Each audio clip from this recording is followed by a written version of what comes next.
ಈ high profile case, ಆ high profile ಅಲ್ಲಿ ದರ್ಶನ್ ಅವ್ರ ಹೆಸರಿದೆ ಅನ್ನೋ ಕಾರಣಕ್ಕೆ ಅನುಮಾನನೇ ಬೇಡ ಅದರಲ್ಲಿ.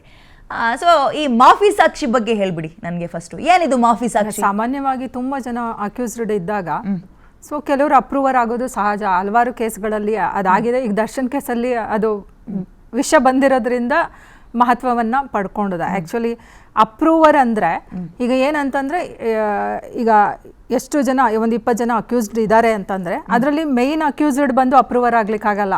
ಪ್ರಮುಖ ಆರೋಪ ಹೊತ್ತಿರ್ತಕ್ಕಂಥವ್ರು ಅಪ್ರೂವರ್ ಆಗಿ ಆಗಲ್ಲ.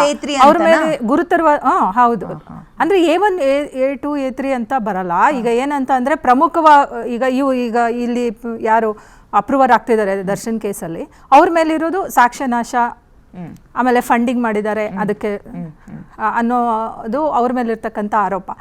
ಹಾಗಾಗಿ ಆ ಥರ ಒಂದು ಮೇಯ್ನ್ ಆರೋಪ ಅಂದರೆ ಅವ್ರ ಮೇಲಿರ್ತಕ್ಕಂಥದ್ದು ಇವರೇನೋ ಚುಚ್ಚಿದ್ದಾರೆ, ಕೊಲೆ ಮಾಡಿದ್ದಾರೆ ಅನ್ನೋದು ಮೇಯ್ನ್ ಆರೋಪ ಇಲ್ಲ.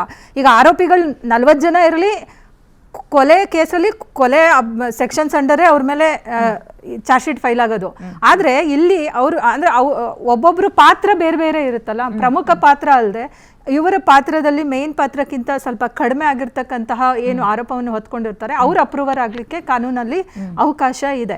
ಅಂತಂದ್ರೆ ನಾನು ಬಂದು ಸತ್ಯ ಹೇಳ್ತೀನಿ, ನನ್ನ ಪಾತ್ರ ಏನೂ ಇಲ್ಲ, ನಾನು ಅಲ್ಲಿದ್ದೆ, ನಾನು ನೋಡಿದ್ದೆ, ಅಥವಾ ನನ್ನ ಪಾತ್ರ ಕಡಿಮೆ ಪ್ರಮಾಣದಿತ್ತು, ನಾನು ಡೈರೆಕ್ಟಾಗಿ ನಾನು ಕೊಲೆ ಮಾಡಿಲ್ಲ, ನಾನು ನಿಂತಿದ್ದೆ, ನೋಡಿದ್ದೆ, ಈ ಥರದ ಆರೋಪಗಳು ಹೊತ್ತಿರತಕ್ಕಂಥವ್ರು ಮಾಡಿದವನನ್ನು ನಾನು ನೋಡಿದ್ದೀನಿ, ಪ್ರಮುಖವಾಗಿ ಕೊಲೆ ಮಾಡಿದ್ದು ಆತ, ನಾನು ನೋಡಿದ್ದೀನಿ, ನಾನು ಆ ಸಂದರ್ಭದಲ್ಲಿದ್ದೆ, ನನ್ನ ಕರೆದಿದ್ರು, ನಾನು ಹೋಗಿದ್ದೆ, ನಂದು ಪ್ರಮುಖ ಪಾತ್ರ ಇರಲಿಲ್ಲ, ನಾನೇನೋ ಹೆಲ್ಪ್ ಮಾಡಿದ್ದೆ ಅಥವಾ ಸಣ್ಣ ಪುಟ್ಟ ಪ್ರಮಾಣದಲ್ಲಿ ನನ್ನ ಪಾತ್ರ ಇತ್ತು, ಅಥವಾ ಪೂರ್ತಿ ಇರಲಿಲ್ಲ ನಂದು, ನಾನು ಜಸ್ಟ್ ಎಲ್ಲ ಕರೆದ್ರು ಅಂತ ನಾನು ಹೋಗಿದ್ದೆ.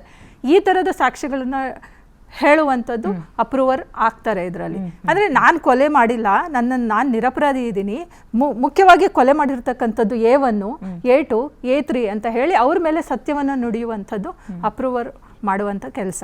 ಅಂದರೆ ತನ್ನ ಮೇಲಿನ ಆರೋಪದಿಂದ ಮುಕ್ತಿ ಪಡ್ಕೊಳ್ಳಿಕ್ಕೋಸ್ಕರ ಅಪ್ರೂವರ್ ಆಗ್ತಾರೆ.